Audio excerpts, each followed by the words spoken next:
Dans une petite ville poussiéreuse où le soleil se levait tôt et se couchait tard, vivait une jeune fille nommée Chichi. Elle n'était pas comme les autres filles de son âge. Sa peau était lisse comme du beurre frais, et ses yeux scintillaient comme des étoiles reflétées dans l'eau. Ses joues étaient toujours rondes et douces comme des papayes mûres. Et quand elle souriait, même les étrangers lui rendaient son sourire. Tout le monde l'appelait « cette fille qui ressemble à la lumière ». Ses parents, M et Madame Nozu, étaient des commerçants. Ils vendaient du poivre, du poisson et parfois des sandales au marché.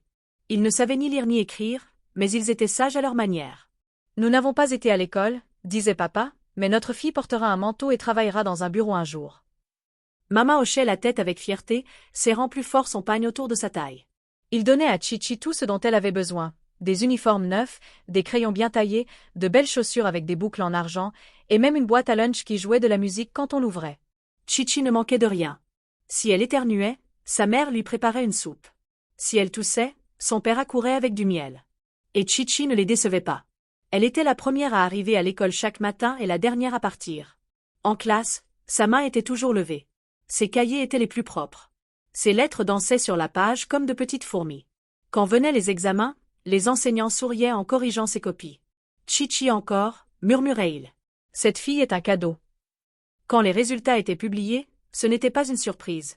Chichi était toujours première. Les autres enfants avaient cessé d'espérer, ils applaudissaient simplement quand on prononçait son nom. « C'est elle » disait-il. « Elle ira loin. » Ses parents dansaient autour de la cour en chantant. « Notre fille portera un manteau. Notre fille deviendra une grande femme. » Même les vieilles femmes du marché l'appelaient « NW Professeur », l'enfant du professeur. Chichi adorait l'école. C'était sa seconde maison. Elle marchait comme une reine dans les couloirs, non pas avec arrogance, mais avec paix. Ses amis l'adoraient. Ses enseignants l'admiraient. Ses parents croyaient en elle. La vie était douce comme une banane mûre. Mais elle ne savait pas encore que, en entrant en classe supérieure, l'arrivée d'un nouveau professeur changerait sa vie à jamais. Son nom était Monsieur Adamu. Monsieur Adamu n'était pas comme les autres enseignants. Il était grand et rond comme un sac de igname trop serré. Son ventre débordait de sa chemise comme un ballon têtu. Sa tête était lisse avec des touffes de cheveux éparses comme de l'herbe repoussant après un feu de brousse. Ses yeux étaient toujours cachés derrière des lunettes rondes qui ne restaient jamais en place. Elles glissaient sur son nez comme de petites chèvres courant sur une colline. Ce qui effrayait tout le monde, c'était sa canne, longue, brune, solide. Il la portait partout comme un sceptre de pouvoir. Quand il marchait, la canne tapait le sol et faisait se redresser tout le monde. Même les garçons qui se battaient derrière l'école devenaient soudain sains. Ils fermaient leur bouche et ajustaient leur chemise quand Monsieur Adamu passait. Certains élèves l'appelaient « le lion en peau humaine ». D'autres disaient qu'il avait des yeux comme les dieux, capables de voir à travers l'âme. Et ce lion était maintenant leur professeur de mathématiques. Le premier jour où il entra dans la classe de Chichi, le bruit dans la salle s'éteignit comme un feu sans kérosène. On pouvait entendre une épingle tomber. Monsieur Adamu ne souriait pas. Il ne saluait pas. Il se contenta de regarder lentement autour de la classe, ses lunettes glissant sur son nez. « Les mathématiques ne sont pas une blague » dit-il d'une voix profonde comme le tonnerre. Personne ne bougea, personne ne parla. Même Chichi resta immobile, les mains croisées. Mais au fur et à mesure que Monsieur Adamu posait des questions, une main se leva sans cesse, celle de Chichi. Elle répondit à une question, puis à une autre, et encore une autre. Monsieur Adamu se tourna et la regarda longuement. Puis il demanda « Quel est ton nom ?» Elle se leva et répondit doucement « Chakanosa, mais on m'appelle Chichi. » Il ne sourit pas. Il se contenta de hocher la tête, mais dans ses yeux, quelque chose scintilla comme une allumette juste avant que le feu ne prenne. C'était le début, la canne, les lunettes, le gros ventre, le hochement silencieux, et la façon dont ses yeux la suivaient désormais comme des ombres suivant la lune. Ce soir-là, après la sonnerie, alors que les autres élèves s'enfuyaient comme des poulets libérés d'une cage, Monsieur Adamu resta assis. Puis il appela « Chi, viens dans mon bureau. » Chichi leva les yeux. Son cœur battit un peu plus vite, mais elle sourit et répondit « Oui, monsieur. » Elle le suivit en silence, ses chaussures faisant de doux bruits sur le sol en ciment. Dans son bureau, il pointa une chaise. « Assieds-toi. » Elle s'assit. Il lui posa quelques questions sur la leçon. Elle répondit à toutes. Il hocha lentement la tête. « Tu es intelligente, » dit-il en remontant ses lunettes. « Très intelligente. » Elle sourit poliment. « Continue comme ça, » ajouta-t-il, ses yeux ne quittant pas son visage. « Oui, monsieur, » répondit Chichi, toujours souriante. Elle se leva quand il agita la main. « Merci, monsieur. » Cela devint une routine. Chaque jour après les cours, il disait « Chi, viens dans mon bureau. » Et chaque jour, elle y allait. Elle ne voulait pas de problème. Elle ne voulait pas qu'il la déteste. Alors, elle continuait. Elle s'asseyait, il parlait. Parfois, il demandait des nouvelles de ses parents. Parfois, de ses rêves. Mais la plupart du temps, il la regardait en silence tout en disant de petites choses. Chichi ne ressentait rien de mal encore. Mais quelque chose dans ses yeux la faisait toujours vouloir partir vite. Pourtant, elle restait calme. Elle souriait. Elle hochait la tête. Elle ne disait rien à personne parce que, dans son cœur, elle se disait « C'est juste un professeur, et je ne veux pas le mettre en colère ». Mais Monsieur Adamu avait déjà planté quelque chose dans son cœur, et cette graine commençait à germer. Le temps passa rapidement, et la session scolaire toucha à sa fin après les examens. L'air était léger. Les élèves riaient, certains dansaient, d'autres priaient pour de bons résultats. Mais Chichi ne s'inquiétait pas. Elle avait étudié dur comme toujours. Elle savait que ses réponses étaient correctes. Elle avait même aidé 2 de ses amis à réviser avant l'épreuve. Mais cet après-midi-là, Monsieur Adamu l'appela. « Chichi, viens dans mon bureau. » Elle prit ses livres et s'y rendit, ses pas lents comme quelqu'un marchant sous la pluie sans parapluie. Dans le bureau, Monsieur Adamu ne souriait pas. Il ne demanda pas comment elle allait. Il ne posa pas de questions sur sa journée. Il poussa simplement un papier devant elle et dit « Tu as eu la plus basse note de ma classe. » Les yeux de Chichi s'ouvrirent grands comme une porte poussée par un vent fort. « Monsieur, ça ne peut pas être vrai, » murmura-t-elle. Sa voix tremblait comme une feuille sèche dans le harmattan. Il se pencha plus près. Ses lunettes glissèrent sur son nez. « Je l'ai corrigé moi-même. Tu as échoué. » Chichi porta la main à sa poitrine. « Mais je sais que j'ai bien répondu. J'ai fait de mon mieux, monsieur. » Monsieur Adamu se leva. Son gros ventre touchait presque la table. Sa voix devint calme mais lourde. « Si tu ne fais pas ce que je dis, dit-il lentement, tu redoubleras cette classe. » Le mot « redoubler » frappa Chichi comme une lourde pierre. Ses parents pleureraient. Ses amis riraient. Ses rêves se briseraient. « Non, monsieur, s'il vous plaît. Je ne veux pas redoubler, dit-elle rapidement. Ses genoux tombèrent au sol comme un sac de gari. Ses mains commencèrent à trembler. Monsieur Adamu la regarda de haut. Son visage était calme, mais ses yeux ne l'étaient pas. Il ressemblait à quelqu'un qui avait attendu ce moment. « Alors fais ce que je te dis, » dit-il. Chichi regarda le papier à nouveau. Le stylo rouge se moquait d'elle. Ses yeux commencèrent à larmoyer, mais elle ne parla plus. Ses lèvres restèrent fermées comme une porte verrouillée. La pièce était silencieuse. L'horloge tic-taquait lentement, et le piège avait maintenant attrapé l'oiseau. Monsieur Adamu ne criait pas. Il ne la battait pas. Il se contentait de sourire d'un petit sourire étrange qui retournait l'estomac de Chichi. Puis, lentement, il tendit la main et toucha son bras. Sa main se déplaça comme un serpent cherchant où mordre. Il la toucha à nouveau, plus bas cette fois. Chichi se figea. Son corps resta immobile comme un arbre pendant une tempête calme. Sa respiration s'arrêta. Ses mains tremblaient encore, mais maintenant elles étaient froides. « La prochaine fois, » murmura Monsieur Adamu, « laisse-moi entrer. » Chichi ne comprit pas tout de suite. Ses yeux clignèrent vite. « Ne dis rien à personne, » ajouta-t-il en se penchant plus près. Son souffle toucha son oreille. « Et je te donnerai une note parfaite, 100 points. » Son cœur battait comme un tambour lors d'un festival de masques. Elle ne dit pas oui. Elle ne dit pas non. Elle hocha simplement la tête. Un petit hochement lent, comme une chèvre triste qui ne pouvait pas lutter contre la corde autour de son cou. Il s'assit en arrière et ajusta ses lunettes. « Bonne fille, » dit-il. Chichi se leva lentement, ses jambes faibles comme des nouilles cuites. Elle sortit du bureau sans regarder en arrière. L'air dehors était lourd. Le soleil était chaud, mais sa peau était froide. Ce soir-là, elle ne mangea pas. Elle ne sourit pas. Elle ne fit même pas ses devoirs. Elle s'assit simplement à fixer le mur. Mais le lendemain, quand les résultats sortirent, Chichi vit sa note, mathématiques, 45 sur 100. Pas un échec, pas une réussite. Juste assez pour passer en classe supérieure. C'était ainsi que cela avait commencé, un toucher, un mensonge, un hochement.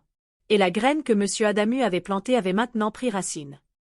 Le nouveau trimestre commença, et avec lui vint la peur.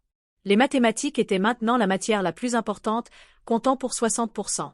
C'était ce que le directeur avait dit pendant l'assemblée. « Si vous échouez en maths, » avait-il crié, « vous échouez en tout. » Chichi sentit son cœur tomber.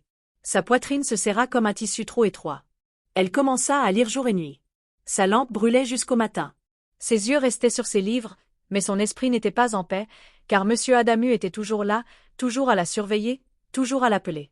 Chaque jour après les cours, elle entendait sa voix derrière elle. « Chichi, viens dans mon bureau. » Elle ne voulait pas y aller, mais elle y allait. Elle ne voulait pas s'asseoir, mais elle s'asseyait. Elle ne voulait pas qu'il s'approche, mais il s'approchait quand même. Il ne criait jamais. Il n'utilisait pas la force avec les mains. Mais il parlait avec la peur. Il utilisait le silence comme un couteau. Il souriait, mais son sourire était du poison.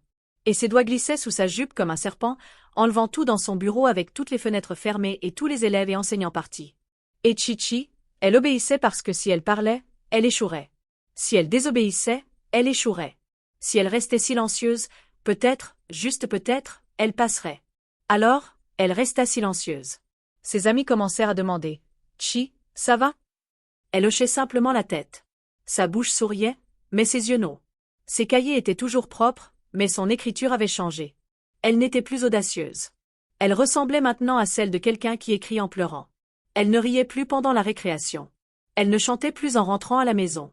Et quand elle entrait à l'école, ses pas étaient petits, comme quelqu'un marchant sur du verre brisé. Mais elle ne disait rien, ni à sa mère, ni à ses amis, ni au conseiller scolaire, parce que sa peur était plus grande que sa douleur, et l'ombre de M. Adamu était plus longue que son espoir. Puis un matin, l'impensable se produisit. Le soleil venait juste de commencer à grimper dans le ciel. Mais dans la maison des Nuozu, il n'y avait pas de paix. Chichi sortit en courant de sa chambre, tenant son ventre. Elle vomit 1 fois, 2 fois, 3 fois.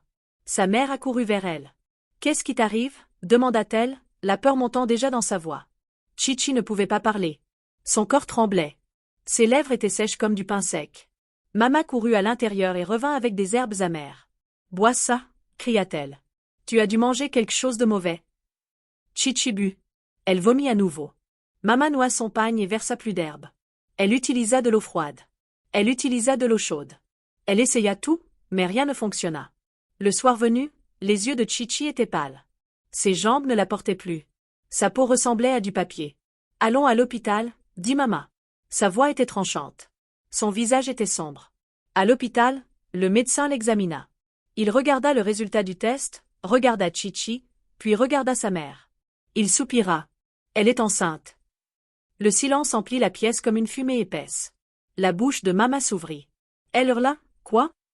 Puis elle se tourna vers Chichi comme un feu de forêt. « Tu es enceinte. Tu portes un bébé. Le bébé de qui ?» Elle n'attendit pas la réponse. Elle la gifla. Puis elle la battit. Elle la mordit. Elle lui tira les cheveux comme si c'était une corde. Elle la poussa au sol. « Tu m'as tué » cria-t-elle. « Je t'ai tout donné. Et c'est ce que tu me rends. » Mais Chichi ne se défendit pas. Elle ne supplia pas. Elle s'assit simplement sur le sol froid de l'hôpital et pleura. Les larmes coulaient sur ses joues comme de la pluie sur une vitre. Ses mains enveloppaient son ventre. Ses yeux restaient vides parce qu'à l'intérieur d'elle, quelque chose était déjà brisé. Et elle savait que plus de douleur allait venir. Elles rentrèrent à la maison ce soir-là. Le ciel était sombre. Les nuages semblaient lourds comme s'ils étaient aussi en colère. Le père de Chichi, M. Nozu, se tenait dehors en attendant. Son visage était raide. Ses mains étaient croisées. Quand il les vit arriver, il ne dit pas un mot, mais dès qu'elles entrèrent dans la maison, il leva la main et gifla, gifla. 2 gifles chaudes. La tête de Chichi tourna à gauche, puis à droite. Ses joues brûlaient comme du feu. « Tu es enceinte. Qui t'a fait ça » rugit papa. Sa voix fit trembler les murs. « Qui est ce garçon inutile ? Qui a touché ma fille ?» Chichi resta silencieuse. Ses lèvres tremblaient.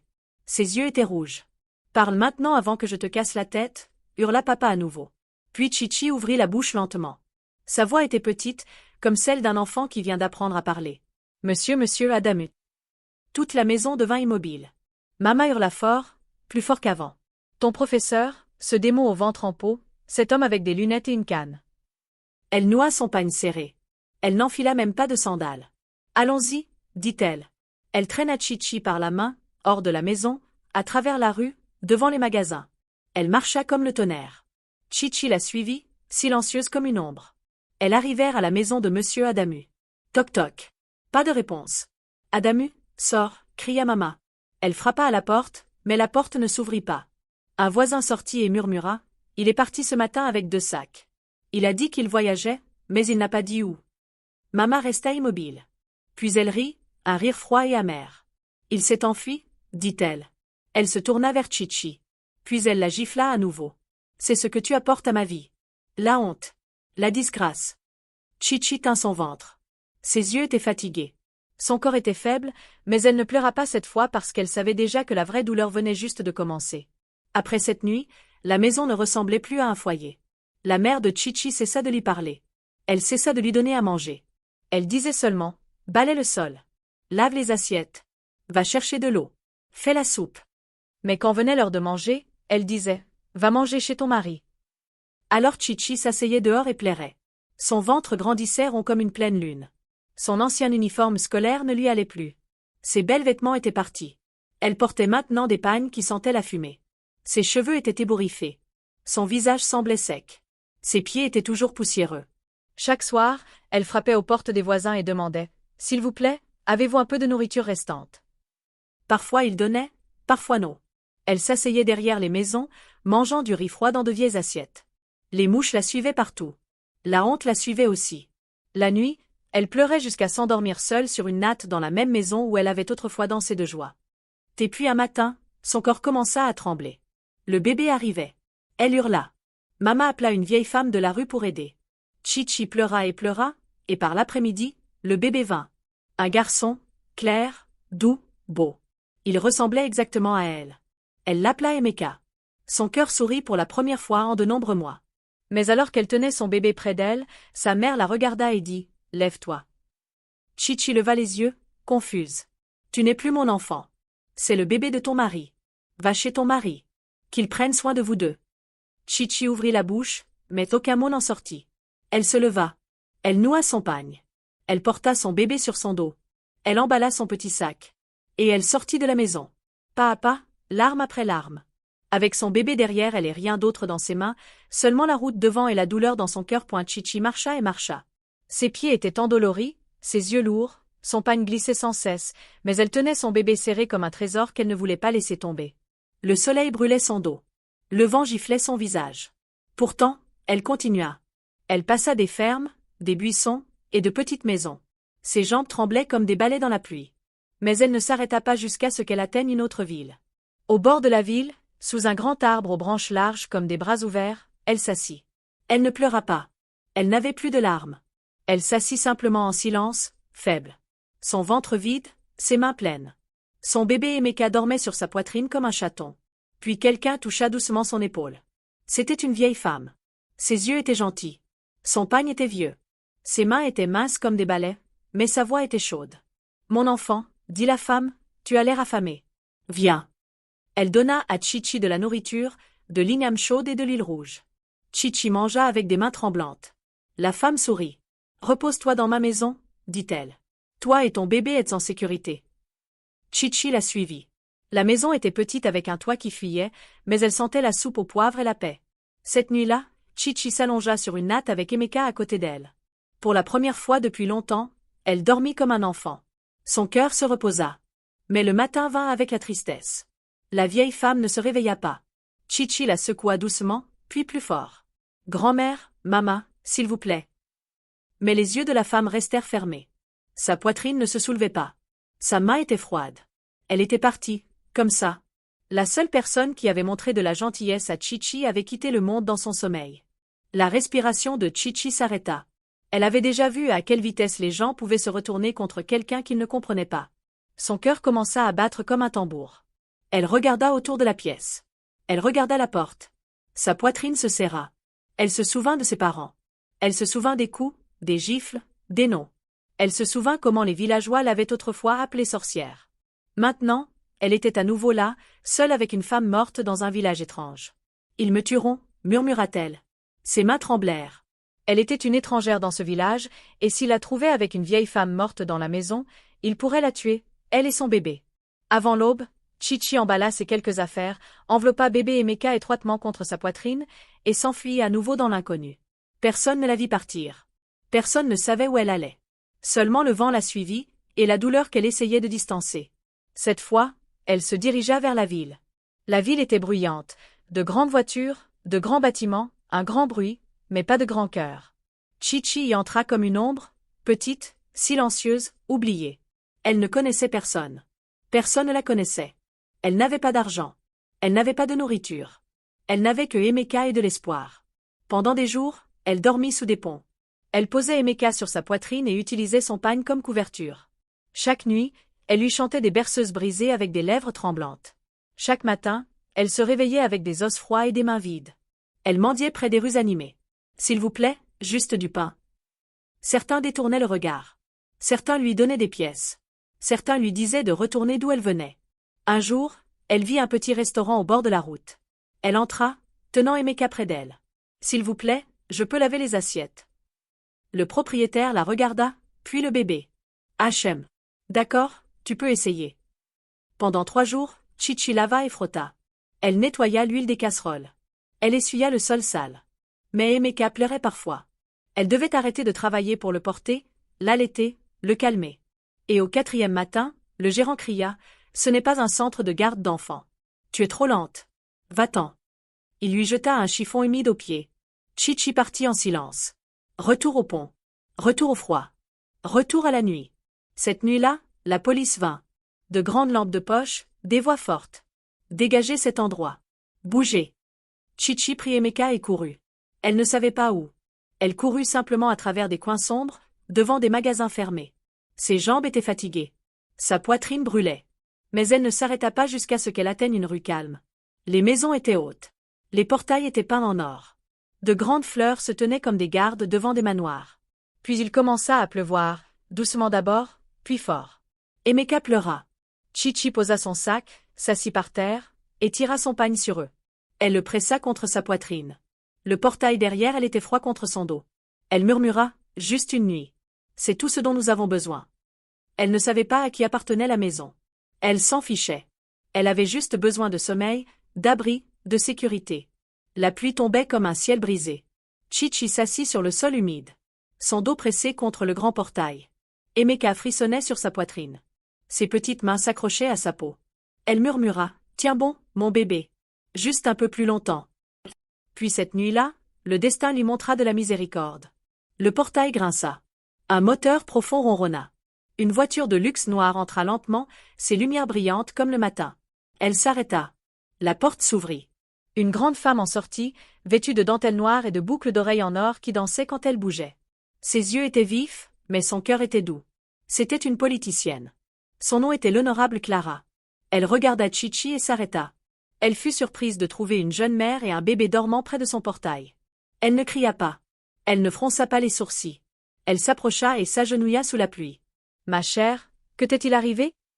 Chichi leva les yeux. Ses lèvres tremblaient. Sa voix était fatiguée. Elle parla lentement, douloureusement. Elle lui raconta tout, sur Monsieur Adamu, sur ses parents, les coups, le bébé, la mort de Mama Joma, les nuits sous le pont, la faim, le travail, la honte. La femme écouta en silence, puis ses yeux se remplirent de larmes. « Tu as souffert » murmura-t-elle. « Trop. » Elle se leva et tint le portail grand ouvert. « Tu ne dormiras plus sous la pluie. Entre. » Chichi la suivit dans la maison. L'air sentait les fleurs et la paix. Elle donna à Chichi une serviette. Elle donna à Emeka du lait chaud. Elle leur donna une chambre d'invités avec des draps doux et une lumière qui ne clignotait pas. Cette nuit-là, Chichi pleura dans l'oreiller, non pas de douleur, mais de soulagement. Le matin vint. Chichi plia son pagne, emballa son sac, et était prête à partir. Mais l'honorable Clara l'arrêta. « Où vas-tu ? Tu m'as assez aidé, dit Chi. Je ne peux pas rester. Oui, tu peux, dit la femme. J'ai besoin de quelqu'un pour aider aux tâches ménagères. Tu travailleras ici. Tu mangeras ici. Tu dormiras ici. Et ton fils grandira ici. Les yeux de Chichi s'agrandirent. Elle s'agenouilla. Merci, dit-elle. Merci. Lève-toi, sourit la femme. Tu ne t'agenouilles pas devant moi. Tu n'es pas une mendiante. À partir de ce jour, Chichi devint une domestique, non pas avec des chaînes, mais avec dignité. Elle nettoyait la maison. Elle faisait les courses. Elle arrosait les fleurs. Et Emeka courait dans la maison en appelant la femme « grande-maman ». Et la femme souriait chaque fois qu'il le faisait. Il fut inscrit dans la meilleure école de la ville. C'était ainsi que commença une nouvelle vie pour Chichi et son fils. Silencieusement, doucement, comme une petite plante poussant après une forte pluie. Les années passèrent comme une rivière lente. La maison qui avait autrefois porté la douleur portait maintenant la joie. Emeka grandit grand, fort et plein de lumière. Grande-maman l'aimait comme le fils qu'elle n'avait jamais eu. Elle lui tenait la main pour aller à l'école chaque matin, l'embrassait sur le front, préparait son déjeuner, et lui apprenait à parler gentiment, à marcher fièrement et à rêver sans peur. Il l'appelait grande-maman, mais elle était plus que cela. Elle était une échelle, un abri, une bénédiction. Chichi observait en silence, toujours en arrière-plan, cousant, économisant, planifiant. Ses mains cousaient des vêtements, mais sa force était cousue de douleur. Elle commença une petite entreprise au coin de la rue en utilisant de vieux pagnes et du fil emprunté. Une par une, les femmes venaient. « Fais-moi comme cette robe que tu as portée à l'église. Donne-moi ce style que tu as donné à grande-maman. » L'argent commença à couler. Ses doigts travaillaient jour et nuit. Elle acheta une machine, puis deux, puis une petite boutique, puis des employés. La fille qui avait autrefois mendié des restes avait maintenant une marque de mode avec son nom imprimé en lettres d'or au-dessus de la porte. Et Emeka, intelligent comme sa mère, grandit en un jeune homme plein d'ambition. De l'école primaire au secondaire à l'université, il resta au sommet, premier de classe, chef de classe, meilleur en discours, meilleur de cœur. Quand il obtint son diplôme avec mention, les caméras flashèrent. Les gens applaudirent. Grande-maman pleura. Et avec ses conseils, il entra en politique, déterminé à être une force pour le bien. Au début, c'était petit. Des réunions, des rassemblements, des discours dans les marchés. Puis cela devint grand. Des panneaux publicitaires, la télévision, des affiches sur les murs. Votez Emeka, une nouvelle lumière pour notre avenir. Il parla au monde de sa mère, Chichi. Il leur raconta son courage. Il ne cacha pas son histoire. Il la portait comme un badge. Il dit: si une femme peut se lever des cendres et élever un fils dans la douleur, alors ce fils doit transformer la douleur en pouvoir. Et les gens écoutèrent. Ils votèrent. Ils dansèrent. Ils crièrent. Ils le portèrent haut. Emeka devint gouverneur. Les caméras le suivaient.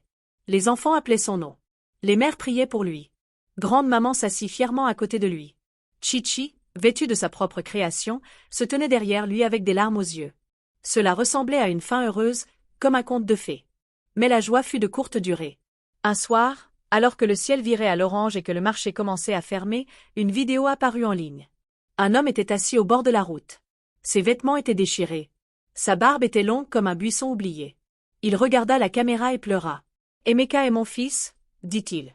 Il m'a laissé souffrir. Je dors dehors. Je mendie de la nourriture. Mais il porte de beaux vêtements et vit comme un roi. » Les gens regardèrent et crurent. Il a abandonné son père. Un homme comme ça ne devrait pas nous diriger. Même une chèvre nourrit ses parents. Les mêmes bouches qui avaient crié son nom le crachaient maintenant. Les mêmes mains qui avaient applaudi pour lui pointaient maintenant des doigts. Certains jetèrent ses affiches. Certains dirent qu'il les oublierait aussi.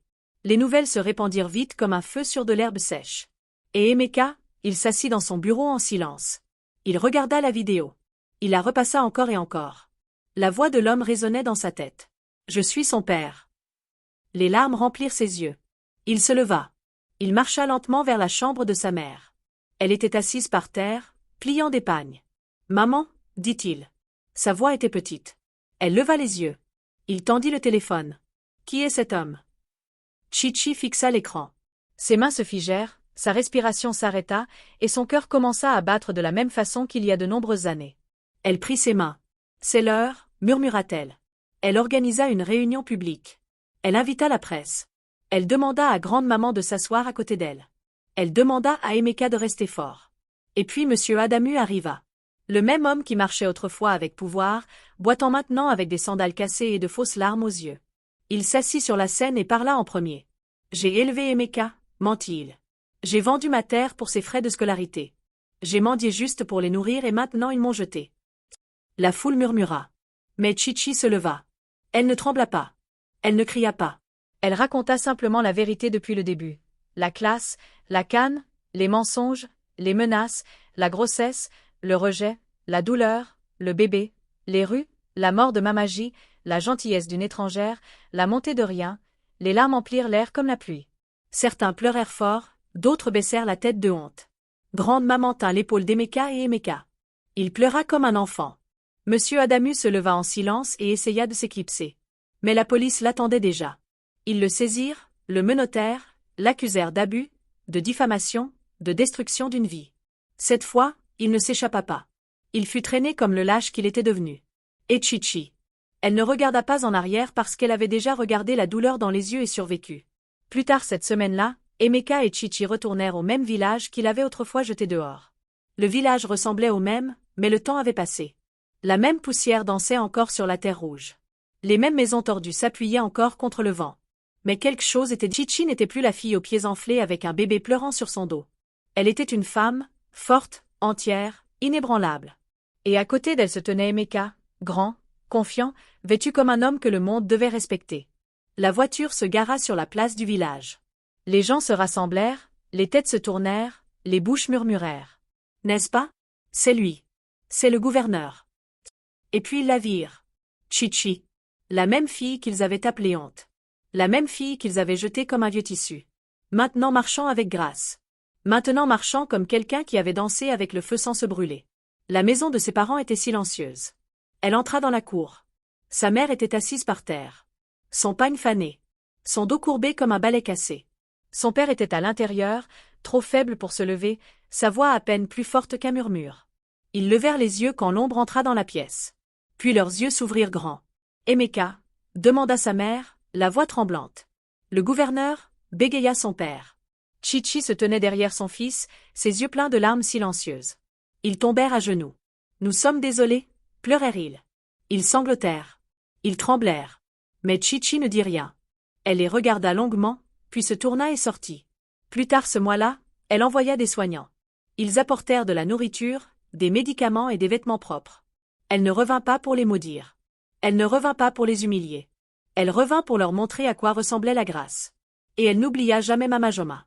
Elle dit à Emeka, « Sans elle, nous ne serions pas ici. » Alors ils construisirent quelque chose de nouveau, une maison, une fondation pour chaque fille autrefois abandonnée. Pour chaque enfant né dans la honte, ils l'appelèrent « la lumière de Mamaji ». Et à travers ce nom, une pauvre vieille femme qui était morte seule vivait maintenant pour toujours dans l'histoire de ceux qui se relèvent. Parce que la douleur peut vous enterrer ou vous construire. Et Chichi, elle choisit de se lever. L'histoire de Chichi devint un symbole dans la région. Les femmes qui avaient souffert en silence commencèrent à parler. Les filles qui avaient peur trouvèrent du courage. Emeka, en tant que gouverneur, mit en place des lois pour protéger les enfants contre les abus. Il créa des centres d'aide pour les mères célibataires, des écoles gratuites pour les orphelins et des programmes pour éduquer les communautés sur les dangers des enseignants prédateurs. Chichi, avec sa marque de mode, employa des dizaines de femmes, leur donnant non seulement un travail, mais aussi une voix. Elle organisait des ateliers où elle partageait son histoire, encourageant les autres à transformer leur douleur en force. Grande maman, l'honorable Clara, continua à être une figure maternelle pour Emeka, l'aidant à naviguer dans le monde politique avec sagesse. Elle devint une mentor pour Chichi aussi, l'aidant à étendre son entreprise au-delà de la ville. Ensemble, ils formaient une famille non pas par le sang, mais par le choix et la résilience. Les années passèrent, et Emeka se maria, eut des enfants, et transmit les leçons de sa mère. Ses enfants grandirent en sachant l'histoire complète, sans honte, mais avec fierté. Chichi, maintenant grand-mère, passait ses jours à coudre, à conseiller, et à aider les autres à guérir. Quant à Monsieur Adamu, il passa le reste de ses jours en prison, un rappel que la justice, bien que lente, finit par arriver. Le village qui avait autrefois rejeté Chichi la célébrait maintenant. Les vieilles femmes qui l'avaient appelée « honte » racontaient maintenant son histoire comme une légende. Les parents apprirent à écouter leurs enfants, à croire leurs paroles et à protéger leurs rêves. Chichi ne chercha jamais la vengeance, elle chercha la paix. Et dans cette paix, elle trouva la vraie victoire. Son voyage, de la petite ville poussiéreuse à la grandeur, prouvait que même les graines plantées dans la douleur pouvaient fleurir en beauté. L'histoire se termina non pas avec de la tristesse, mais avec de l'espoir. Chichi s'assit un soir sur son balcon, regardant le soleil se coucher, tenant la main de son petit-fils. Elle sourit, sachant que sa vie, bien que marquée par la souffrance, avait illuminé tant d'autres. Et ainsi, la fille qui ressemblait à la lumière devint une phare pour le monde.